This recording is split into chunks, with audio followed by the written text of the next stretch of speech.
তেহরানের পথে নেমেছে বিক্ষুব্ধ মানুষ।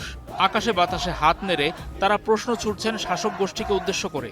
গালিবাফ, আরাকচি, আমার নেতার রক্তের কি হবে, এই বলে স্লোগান দিচ্ছেন তারা। যুক্তরাষ্ট্রের সঙ্গে ইরানের শান্তি চুক্তি করার প্রচেষ্টার প্রতিবাদে তারা এই বিক্ষোভ করছিলেন। তাদের সর্বোচ্চ নেতা আয়াতুল্লাহ আলী খামেনিকে হত্যার জন্য তারা যুক্তরাষ্ট্রকে দায়ী করছেন। ১৩ জুন সোশ্যাল মিডিয়ায় পোস্ট করা একটি ভিডিওতে এমন দৃশ্য দেখা গেছে। খবরটি দিয়েছে সংবাদ মাধ্যম রয়টার্স।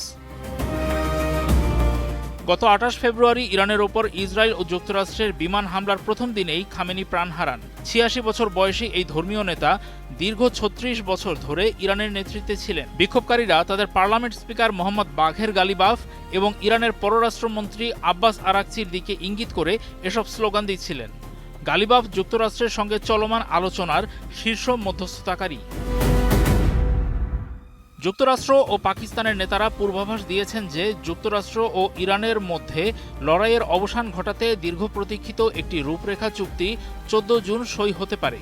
তবে তেহরান এমন সময়সূচি নিয়ে সন্দেহ প্রকাশ করেছে। যদিও মার্কিন বিমান হামলায় ইরানের সামরিক শিল্প অবকাঠামো ব্যাপকভাবে ক্ষতিগ্রস্ত হয়েছে, দেশটির সামরিক বাহিনী দুর্বল হয়েছে বলে প্রচারণা চালাচ্ছে পশ্চিমা শিবির। কিন্তু বাস্তবতা হলো, এই যুদ্ধ দেশটির ইসলামী বিপ্লবী রক্ষী বাহিনীকে আগের চেয়ে আরও বেশি সুদৃঢ় করেছে বলে মনে করছেন বিশেষজ্ঞরা। ওই রক্তক্ষয়ী যুদ্ধে হাজার হাজার মানুষের প্রাণহানি ঘটেছে। মৃত্যুবরণকারীদের বড় অংশই ইরান ও লেবাননের বেসামরিক নাগরিক। প্রতিশোধ হিসেবে ইরান গুরুত্বপূর্ণ হরমুজ প্রণালী অবরোধ করে।